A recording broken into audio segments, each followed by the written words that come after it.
Hello student, good morning. Today we will going to discuss about the physical properties of metals and non-metals. जैसे कि previous video में हमने metals और non metals के बारे में डिस्कस किया था कि मेटल्स क्या होती है, नॉन मेटल्स क्या होती है। अभी हम फिजिकल प्रॉपर्टीज के बारे में डिस्कस करेंगे। तो जैसे कि जो फर्स्ट फिजिकल प्रॉपर्टीज है वो हमने क्या लिखी है, मैलिबिलिटी। मैलिबिलिटी मीन्स जो मेटल्स होती हैं उनको बीट करके हम उनकी सीड्स बना सकते हैं। जैसे कि आप देखते हैं घर के अंदर यूटेंसिल ही देखते हैं तो यूटेंसिल है वो डिफरेंट डिफरेंट शेप के हैं। इट मीन्स मेटल्स की जैसी डिजायर शेप चाहे वैसे मेटल्स की हेल्प से बना ली जाती है। तो जब उसको थिन शीट में हम कन्वर्ट कर सकते हैं तभी उसकी डिजायर शेप बना सकते हैं। तो मेटल्स होती हैं वो मैलिएबल होती है। तो मैलिएबिलिटी क्या होती है कि property of a substance due to which it can be beaten into thin sheets, उसको हम क्या कहते हैं, मैलिएबिलिटी कहते हैं। तो मेटल्स होती हैं, मेटल्स आर मैलिएबल, मेटल्स होती हैं वो क्या होती हैं, मैलिएबल होती है। मीन्स उनके हम थिन शीट बना सकते हैं। Non metals are not malleable, वो मैलिएबल नहीं होती, वो बंगूर होती है। मीन्स जबकि जब वो टूट जाती हैं, जैसे कि आपने कार्बन के अंदर जो आपके पास सेल होता है, सेल के अंदर आपने देखा होगा ब्लैक कलर का जो कार्बन होता है, कार्बन नॉन मेटल है तो बहुत जल्दी टूट जाता है। जैसे आप उसको बीट करते हैं वो टूट जाता है। तो नॉन मेटल्स होती हैं वो नॉट मैलिएबल है और मेटल्स होती हैं वो मैलिएबल होती हैं। अगर हम गोल्ड और सिल्वर की बात करें, जैसे कि मान लीजिए आपसे 1 मार्क्स के अंदर इस तरह से क्वेश्चन पूछ लिया जाए कि कौन सी मेटल है वो मोस्ट वैल्यूएबल, मोस्ट मैलिएबल है, तो गोल्ड एंड सिल्वर, जो गोल्ड और सिल्वर होती हैं वो metals, gold and silver are a most malleable metal. ये जो मेटल होती है वो मोस्ट मैलिएबल मेटल होती है। मोस्ट मैलिएबल मेटल मीन्स इनकी हम जैसे कि गोल्ड और सिल्वर की हेल्प से, मीन्स गोल्ड और सिल्वर जो मेटल्स होती हैं उनकी बहुत पतली पतली चादरें बना सकते हैं। जैसे कि आपने देखा भी है ज्वेलरी में कितनी पतली पतली होती है। जैसे उसके अभी हम नेक्स्ट जो डक्टाइल की बात करेंगे तो ऐसे ही लंबी लंबी तारे भी बना सकते हैं, सीट भी बना सकते हैं। तो गोल्ड और सिल्वर होती है वो मोस्ट मैलिएबल मेटल होती है। तो मैलिएबिलिटी आपको समझ आया। मेटल्स मैलिएबल होती हैं, non metal not malleable means वो मैलिएबल नहीं होती। सेकंड प्रॉपर्टीज की अगर हम बात करें तो सेकंड हमारे पास क्या है, डक्टिलिटी। डक्टिलिटी मीन्स जो प्रॉपर्टी होती है सब्सटेंस की, सेकंड प्रॉपर्टीज को क्या लिखेंगे, डक्टिलिटी। डक्टिलिटी, डक्टिलिटी क्या होती है कि property of a substance due to which, देखो इसमें तो हम किसमें कन्वर्ट करते हैं, सीट में कन्वर्ट करते हैं, और इसमें हम क्या करेंगे, can be beaten into thin wires. देखो बेटा बिल्कुल एज इट इज आपको इतना ही लिखना है इस तरह से, बस सीट था वहां पर आप क्या लिख दोगे, वायर्स लिख दोगे। समझ आया बेटा। सेकंड प्रॉपर्टीज क्या बताई, डक्टिलिटी। डक्टिलिटी क्या होती है कि प्रॉपर्टी होती है सब्सटेंस की due to which it can be beaten into thin wires, जो पतली पतली तारे बना लेते हैं। आपने देखे हैं कि मेटल्स की ही तारे होती हैं, क्योंकि अभी हम नेक्स्ट जब कंडक्टर की बात करेंगे, metals are good conductor of electricity. तो मेटल्स है उनकी बहुत पतली पतली तारें बना सकते हैं। और अगर हम गोल्ड की बात करें तो गोल्ड की तो सबसे ज्यादा, अगर डक्टिलिटी की बात करें तो सबसे ज्यादा जो डक्टिलिटी होती है वो गोल्ड की होती है। तो जैसे कि मेटल्स है वो हमारे पास क्या होती है, डक्टाइल होती है। मेटल्स आर डक्टाइल, आपको ऐसे ही नोट करना है बेटा। जैसे कि सेकंड प्रॉपर्टी डक्टिलिटी लिख दोगे, इस तरह से आपको नोट करना है। Non metals are not ductile, non metals हैं वो डक्टाइल नहीं होती, क्योंकि साथ साथ हम इनमें कंपेयर भी कर रहे हैं। और अगर हम बात करें कि जैसे कि आपके पास से जो गोल्ड होती है वो मोस्ट डक्टाइल होती है, गोल्ड एंड सिल्वर दोनों ही होती हैं, लेकिन अगर मोस्ट की बात करें तो गोल्ड है वो, gold is a most ductile. सबसे ज्यादा जो डक्टाइल होती है मेटल वो कौन सी होती है, gold. Gold is the most ductile metal, सबसे ज्यादा डक्टाइल मेटल है वो गोल्ड होती है। मीन्स 1 ग्राम गोल्ड से जितनी चाहे 2 किलोमीटर लगभग इतनी लंबी वायर भी बना सकते हैं। तो मेटल्स होती हैं वो डक्टाइल होती हैं और गोल्ड है वो तो मोस्ट डक्टाइल मेटल। तो समझ में आया बेटा, सेकंड प्रॉपर्टीज क्या बताई। अभी हम फिजिकल प्रॉपर्टीज की बात कर रहे हैं। नेक्स्ट जो वीडियो होगी उसमें हम केमिकल की बात करेंगे। अभी हम जनरली ओनली फिजिकल अपीयरेंस की बात कर रहे हैं उनकी, जैसे सराउंडिंग में ये कि हमारे पास कौन सी मेटल है और कौन सी नॉन मेटल है। तो फिजिकल प्रॉपर्टीज के बेस पे हम बता सकते हैं कि ये हमारे पास मेटल है और ये नॉन मेटल है। तो सेकंड प्रॉपर्टीज शायद आपको समझ आ गई होगी। सेकंड प्रॉपर्टीज हमने क्या बताई, डक्टिलिटी बताई। थर्ड हमारे पास क्या है, conduction of a heat. Third properties को क्या लिख देंगे हम, conduction of a heat. Conduction of a heat. देखो कंडक्शन जैसे कि आपने देखा है कि जो यूटेंसिल होते हैं मेटल्स के होते हैं और वो गुड कंडक्टर होते हैं हीट के। आपने देखा है कि जैसे ही थोड़ी सी फ्लेम देते हैं तो वो काफी ज्यादा हॉट हो जाते हैं। तो मेटल्स के अंदर ये प्रॉपर्टी जो होती है कौन सी, कंडक्शन ऑफ ए हीट की। तो property of substance due to which heat can pass through it. अब इसको रब करना पड़ेगा, due to which heat can pass through it, can passes through it. तो कंडक्शन ऑफ हीट मीन्स ये properties होती है सब्सटेंस की due to which heat can passes through it या passes through them. Passes through them लिख दे या passes through it, तो उसको हम क्या कहते हैं, कंडक्शन ऑफ हीट कहते हैं। तो जो मेटल्स होती हैं वो गुड कंडक्टर ऑफ हीट होती हैं, नॉन मेटल है वो बैड कंडक्टर ऑफ हीट होती हैं। लेकिन जो ग्रेफाइट होती है हमारे पास, क्योंकि अभी हम हीट की बात कर रहे हैं, इलेक्ट्रिसिटी की बात करेंगे तब ग्रेफाइट का यूज कर लेंगे। तो यहाँ पर क्या लिख देंगे, metals are good conductor of heat. Metals होती हैं वो गुड कंडक्टर होती हैं किसके, हीट की। और नॉन मेटल्स होती हैं, non metals are bad conductor of heat. Non metals है वो बैड कंडक्टर ऑफ हीट होती हैं। तो समझ में आ गया होगा कि जैसे कि जितने भी जो यूटेंसिल है या आपके पास, जैसे कि मान लीजिए सपोज करो कोई रोड ही है, एक रोड के एक एंड को गर्म करते हैं। जैसे कि मान लीजिए हमारे पास फ्लेम है, एक रोड है, उसके एक एंड को गर्म करते हैं, थोड़ी देर बाद में देखते हैं उसका दूसरा एंड भी गर्म हो जाता है। इट मीन्स मेटल्स है वो गुड कंडक्टर है हीट की, तभी हीट थी वो इजिली इसके अंदर से पास हो गई। तो ये है हमारे पास थर्ड प्रॉपर्टीज क्या बताई हमने, कंडक्शन ऑफ हीट। फोर्थ में हम कह देंगे कंडक्शन ऑफ इलेक्ट्रिसिटी। हीट की जगह हम क्या यूज कर लेंगे, इलेक्ट्रिसिटी। तो देखो बेटा यहाँ पर बिल्कुल सेम उसी तरह से कंडक्शन ऑफ इलेक्ट्रिसिटी में क्या लिखेंगे, property of substance due to which electricity can pass through it. यहाँ पर हम यूज किसका यूज कर लेंगे, जहां हीट लिखा था वहां पर हम कितने क्या रिप्रेजेंट कर दिया, electricity can passes through them. उनको हम क्या कहते हैं, conduction of electricity. Metals are the good conductor of electricity. Metals होती हैं वो गुड कंडक्टर ऑफ इलेक्ट्रिसिटी होती हैं, non metal are bad conductor of electricity. लेकिन कोई आपके पास एक्सेप्शनल केस भी होती हैं, तो इसमें हमारे पास जैसे कि मान लीजिए ये पूछ लिया जाए कि नॉन मेटल्स है वो बैड कंडक्टर ऑफ इलेक्ट्रिसिटी है, ऐसी कौन सी नॉन मेटल है जो कंडक्टर है इलेक्ट्रिसिटी की। तो जैसे कि जो कार्बन का एलोट्रोप होती है ग्रेफाइट, कार्बन एक नॉन मेटल है और कार्बन का जो एलोट्रोप है हमारे पास, जैसे डायमंड होता है, ग्रेफाइट होता है, एक फुलरिन होता है। तो जैसे कि आपने कार्बन और ग्रेफाइट के बारे डायमंड और ग्रेफाइट के बारे में तो आप डिटेल से पढ़ोगे, एक चैप्टर है कार्बन एंड इट्स कंपाउंड में, तो वहां पर हम इनके बारे में डिटेल से पढ़ेंगे। अभी आपसे ये पूछ लिया जाए कि जैसे कौन सी नॉन मेटल है जो कि गुड कंडक्टर है इलेक्ट्रिसिटी की। वैसे तो नॉन मेटल्स हैं वो बैड कंडक्टर ऑफ इलेक्ट्रिसिटी होती हैं, लेकिन जो ग्रेफाइट होती है, ध्यान रखना बेटा, graphite is a non metal. क्या होती है, ये कि नॉन मेटल होती है but good conductor of electricity. लेकिन क्या होती है, ये गुड कंडक्टर होती है किसके, इलेक्ट्रिसिटी की। तो ध्यान रखना, क्वेश्चन पूछ सकते हैं इस तरह से, क्योंकि जो एक्सेप्शनल केस होते हैं वही लगभग पूछे जाते हैं 1 मार्क्स के अंदर। तो फोर्थ प्रॉपर्टीज आपको समझ आए बेटा।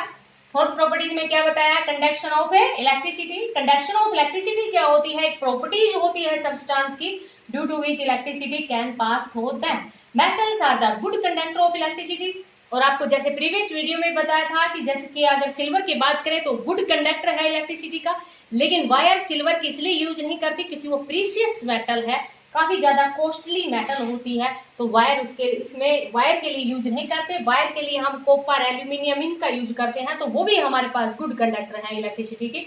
लगभग मेटल्स होती है वो गुड कंडक्टर ऑफ इलेक्ट्रिसिटी होती है, नॉन मेटल है वो बैड कंडक्टर ऑफ इलेक्ट्रिसिटी होती है। लेकिन एक एक्सेप्शनल केस है, कुछ अपवाद भी होते हैं। तो ग्रेफाइट एक नॉन मेटल है बट ये गुड कंडक्टर ऑफ इलेक्ट्रिसिटी है। तो शायद समझ में आ गई होगी आपको। नेक्स्ट प्रॉपर्टीज हम बात करते हैं हार्डनेस। ठीक है बेटा, समझ में आया ये। नेक्स्ट प्रॉपर्टीज हम बात कर रहे हैं किसके, hardness. Fifth properties hardness. Hardness देखो, हार्ड जैसे कि मेटल्स आपने देखी है कि काफी ज्यादा हार्ड होती हैं, तो property of substance of being hard क्या लिखेंगे, property of a substance, property of a substance of being a hard. एक प्रॉपर्टी होती है सब्सटेंस की ऑफ बीइंग ए हार्ड, उसको हम क्या कहते हैं, हार्डनेस कहते हैं। जैसे कि क्योंकि देखो अभी हमने स्टार्टिंग में डिस्कस किया कि ये मैलिबल होती हैं, डक्टाइल होती हैं, मीन्स इसको सीट में कन्वर्ट कर सकते हैं, तो इट मीन्स ये हार्ड है तभी तो इसकी सीट बना सकते हैं। तो ये तो प्रॉपर्टी आपको इजीली समझ आ गई होगी, property of substance of being a hard. तो हमारे पास क्या होती है कि मेटल्स होती हैं वो हार्ड होती है, लेकिन कुछ एक्सेप्शनल केस भी है। क्या लिखेंगे, metals are hard, metals are a hard and non metal are soft, and non metals are a soft. वो कैसी होती हैं, सॉफ्ट होती हैं। बट ध्यान रखना बेटा, सोडियम और पोटेशियम है, सोडियम पोटेशियम ये हमारे पास मेटल्स हैं, लेकिन ये मेटल्स इतनी ज्यादा सॉफ्ट है कि इनको नाइफ की हेल्प से भी कट कर सकते हैं। तो ध्यान रखना बेटा, इस तरह से आपके पास क्वेश्चन पूछ सकते हैं। क्या लिखेंगे, sodium and potassium are so soft, क्या लिखेंगे, but sodium and potassium, sodium and potassium are metals, ये हमारे पास क्या होती है, मेटल्स होती हैं, आर सो सॉफ्ट, ये इतनी ज्यादा सॉफ्ट होती है, they can cut with the help of a knife, with the help of a knife, चाकू की हेल्प से भी इनको हम काट सकते हैं। समझ में आया बेटा, मेटल्स हार्ड होती हैं, नॉन मेटल सॉफ्ट होती हैं, लेकिन सोडियम और जो पोटेशियम होती है मेटल्स हैं, ये इतनी सॉफ्ट होती हैं कि they can cut with the help of A with the help of a knife, एक चाकू की हेल्प से भी इनको हमें काट सकते हैं। लेकिन आप ध्यान रखना बेटा ये कि नॉन मेटल्स क्या बताइए आपको, सॉफ्ट बताइए ना, बट ध्यान रखना ये एक्सेप्शनल केस है और काफी इंपोर्टेंट होती है। क्या लिखेंगे, diamond, diamond is a non metal, diamond carbon का एक एलोट्रोप है, कार्बन नॉन मेटल होती है। अभी आपको बताया था, इनके बारे में डिटेल से हम पढ़ेंगे किस तरह का इसका स्ट्रक्चर होता है, ये हम नेक्स्ट चैप्टर में पढ़ेंगे, कार्बन एंड इट्स कंपाउंड में। तो डायमंड है वो एक नॉन मेटल होती है, but it is the hardest, but it is the hardest substance is nature, hardest substance in A nature, substance in A nature, सबसे ज्यादा कठोर सब्सटेंस की अगर बात करें, देखो ये नॉन मेटल है लेकिन ये कैसी होती है, हार्डेस्ट सब्सटेंस होती है नेचर के अंदर, या हम ये कह देंगे it is the hardest substance. तो जैसे कि आपसे ये पूछ लिया जाए कि non metals are soft, but ऐसी कौन सी नॉन मेटल है जो हार्डेस्ट है, तो हर एक एक्सेप्शनल केस है बेटा, ध्यान रखना। सोडियम और पोटेशियम है वो मेटल्स है, और मेटल्स की प्रॉपर्टीज अभी हार्ड बताई आपको, लेकिन ये इतनी सॉफ्ट होती हैं कि इनको नाइफ की हेल्प से भी काट सकते हैं। तो ये एक्सेप्शनल केस तो मिल ही जाते हैं। जैसे कि मान लीजिए क्लास में एक स्टूडेंट है, सभी को पढ़ना चाहिए, लेकिन एक दो स्टूडेंट ऐसे भी होते हैं जो पढ़ने में बिल्कुल रुचि नहीं रखते, तो एक्सेप्शनल केस हो गए ना। तो बिल्कुल सेम उसी तरह से है कि मेनली प्रॉपर्टीज तो हार्डनेस है, मेटल्स हार्ड होती हैं, लेकिन कुछ एक दो एक्सेप्शनल केस भी होते हैं, अपवाद भी होते हैं। तो ये आपको समझ में आ गया होगा। सोडियम और पोटेशियम है वो इतनी सॉफ्ट होती है कि उनको नाइफ की हेल्प से भी कट कर सकते हैं, चाकू की हेल्प से भी काट सकते हैं। तो समझ में आया बेटा, ये भी हमारे पास है किसके बारे में, ये सॉरी प्रॉपर्टीज। फिफ्थ प्रॉपर्टीज हमने क्या बताई, हार्डनेस। सिक्स्थ प्रॉपर्टीज हम बात करते हैं किसकी, लस्टर की। समझ में आया बेटा, ये इनको आप समझते हुए नोट करते रहना, क्योंकि जब समझते हुए लिखोगे तो बिल्कुल इजीली समझ आ जाएगा आपको। तो अभी हमारे पास से फिफ्थ साइड 5 प्रॉपर्टीज हो गई थी। नेक्स्ट प्रॉपर्टीज हमारे पास क्या है, लस्टर। लस्टर मीन्स चमक। ये प्रॉपर्टी होती है सब्सटेंस की due to which it shine. क्या लिखेंगे, property of a substance, property of a substance due to which it shine, due to which it shine. मतलब ये वो प्रॉपर्टीज है जिसकी हेल्प से कोई भी मेटल्स है, आपने देखा है मेटल बहुत ज्यादा चमकदार होती हैं, तो property of a substance due to which it shine, इसको हम क्या कहते हैं, लस्टर कहते हैं। अब ये भी आपको ध्यान रखना पड़ेगा बेटा, मेटल्स होती हैं वो लस्टर्स होती हैं। लिख देंगे all metals, metals are a lustres. Metals होती हैं वो क्या होती हैं, लस्टर्स होती हैं। एंड नॉन मेटल्स आर, या हम ये लिख देंगे मेटल्स आर लस्टर्स। अब देखो बेटा यहाँ पर, अब ये ध्यान रखना पड़ेगा आपको कि नॉन मेटल्स है वो नोट लस्टर होती हैं, मीन्स वो चमकदार नहीं होती। लेकिन आपको ध्यान रखना पड़ेगा, एक मेटल है कौन सी, आयोडीन। आयोडीन एक नॉन मेटल है, iodine is a non metal which is luster, जो कि क्या होती है, चमकदार होती है। समझ में आया बेटा, मेटल्स आर लस्टर्स होती हैं, non metals are not luster. लेकिन अगर मान लीजिए कोई एक्सेप्शनल केस पूछ लिया जाए कि ऐसी कौन सी नॉन मेटल है जो चमकदार होती है, तो ऐसी कौन सी मेटल है, आयोडीन। आयोडीन एक नॉन मेटल है जो कि हमारे पास आयोडीन, जैसे कि आपने देखा है आयोडीन जो ये साल्ट होता है उसके अंदर आयोडीन है, तो आयोडीन है वो एक नॉन मेटल है, लेकिन ये क्या करती है, शाइन करती है, मीन्स चमकती है। तो ये समझ में आया बेटा, ये हमारे पास थे सिक्स्थ प्रॉपर्टीज। अब हम बात करते हैं कुछ मेनली कुछ प्रॉपर्टीज और रह गई हैं। तो नेक्स्ट प्रॉपर्टीज हम बात करते हैं डेंसिटी। नेक्स्ट प्रॉपर्टीज हमारे पास क्या है, डेंसिटी। तो जनरली आप डेंसिटी तो जानते ही हैं, डेंसिटी क्या होती है, मास पर यूनिट वॉल्यूम, या जनरली हम ये कह देंगे कि जो property of substance of being compact, उनको हम क्या कह देंगे, डेंसिटी के रूप में क्या लिखेंगे, property of a substance, property of a substance of being compact, of being compact means कितनी कॉम्पैक्ट है वो सब्सटेंस, उसको हम किससे रिप्रेजेंट कर रहे हैं, उसकी डेंसिटी से रिप्रेजेंट करते हैं। मेटल्स होती हैं उनकी हाई डेंसिटी होती है, metals have high density, metals है उनकी हाई डेंसिटी होती है। And non metals have low density, और नॉन मेटल की जो डेंसिटी होती है वो लो होती है। अभी आपको बताया कि कुछ एक्सेप्शनल केस हर एक में मिलते हैं, तो सोडियम और जो पोटेशियम है वो उनकी डेंसिटी है वो लो होती है। तो ध्यान रखना बेटा, sodium and potassium, sodium and potassium have low density.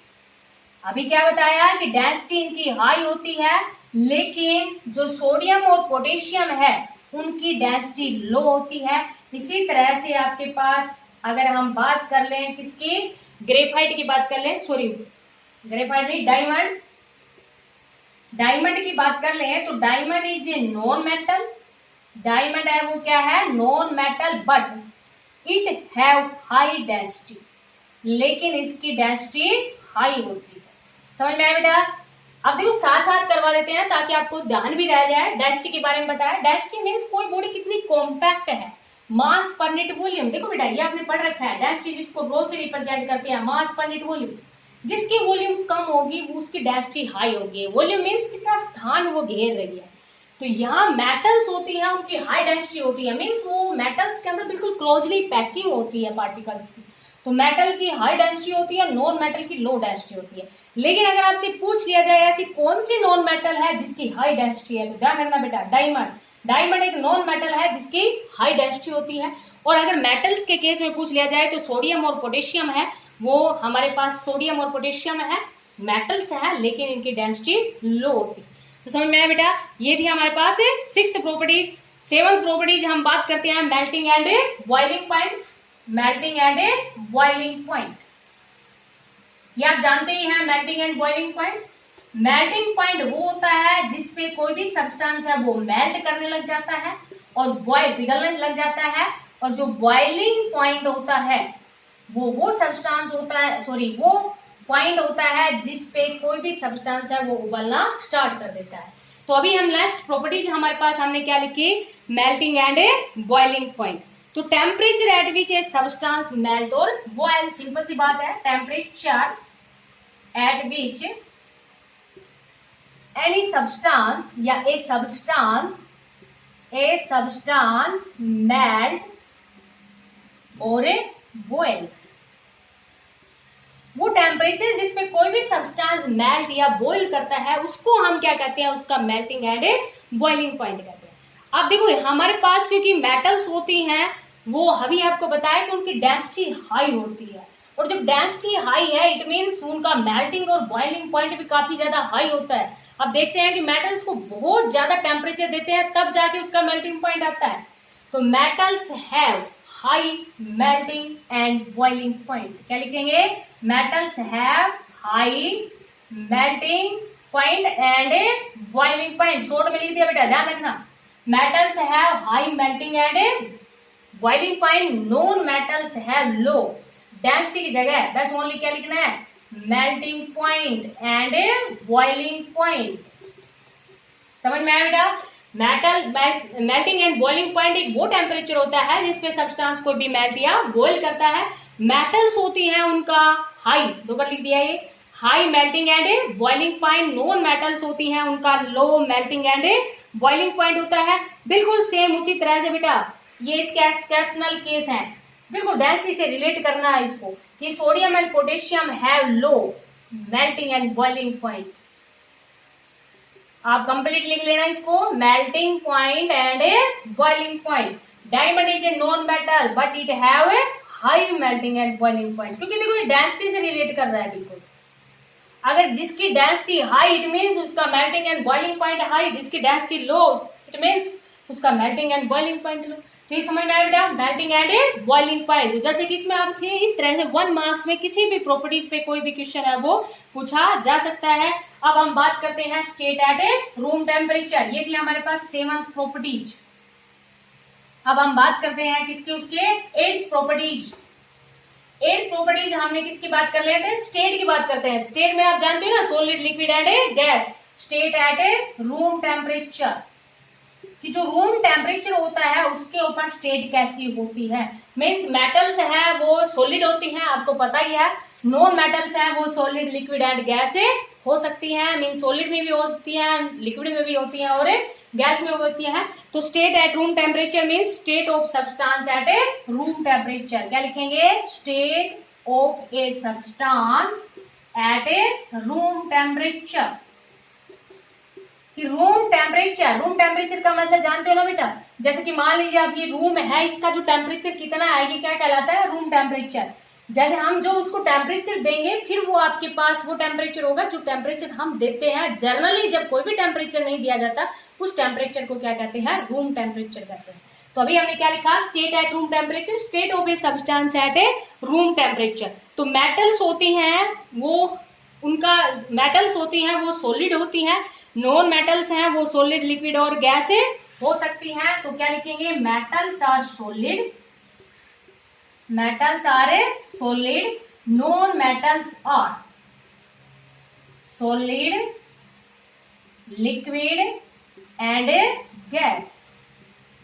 Solid भी हो सकती है, लिक्विड भी हो सकती है और गैस भी हो सकती है। लेकिन ध्यान रखना बेटा, मरकरी जो कि थर्मामीटर के अंदर बढ़ते हैं, mercury is a metal but it is liquid, but it is liquid state at room temperature। लेकिन ये हमारे पास कैसी होती है, लिक्विड स्टेट में होती है, जो थर्मामीटर के अंदर भरी जाती है, जो शाइनिंग से होती है। आपने देखा होगा थर्मामीटर के अंदर में जो बिल्कुल शाइनिंग जो होती है व्हाइट कलर में, वो हमारे पास क्या होती है, मरकरी। तो मरकरी एक मेटल है। अभी क्या कहा, मेटल सॉलिड होते हैं, solid in state, metals are solid, it mean solid in state होती है। लेकिन मरकरी एक मेटल है जो कि हमारे पास किस में होती है, लिक्विड स्टेट में होती है, रूम टेम्परेचर के ऊपर। और नॉन मेटल्स अभी आपको बताया क्या होते हैं, सॉलिड, लिक्विड एंड गैस। अब लास्ट प्रॉपर्टीज की हम बात करते हैं। लास्ट प्रॉपर्टी जो कि हमारे पास क्या है, इसकी 9 प्रॉपर्टीज काउंट कर लेना बेटा, कभी कोई मिस्टेक हो गई हो प्रॉपर्टीज इनमें मीन्स काउंटिंग के अंदर, ध्यान रख लेना इसका। लास्ट प्रॉपर्टीज हम बात करते हैं किसके, सोनोरिटी की। लास्ट प्रॉपर्टी जो मेटल्स है, नॉन मेटल, जो कि हमने क्या बताया, सोनोरिटी। सोनोरिटी क्या होती है, property of substance due to which it produce substance, sorry sound. Property of a substance, property of a substance due to which it produced sound, it produced sound, उसको हम क्या कहते हैं, सोनोरिटी कहते हैं। समझ में आया बेटा, property of substance due to which it produce sound.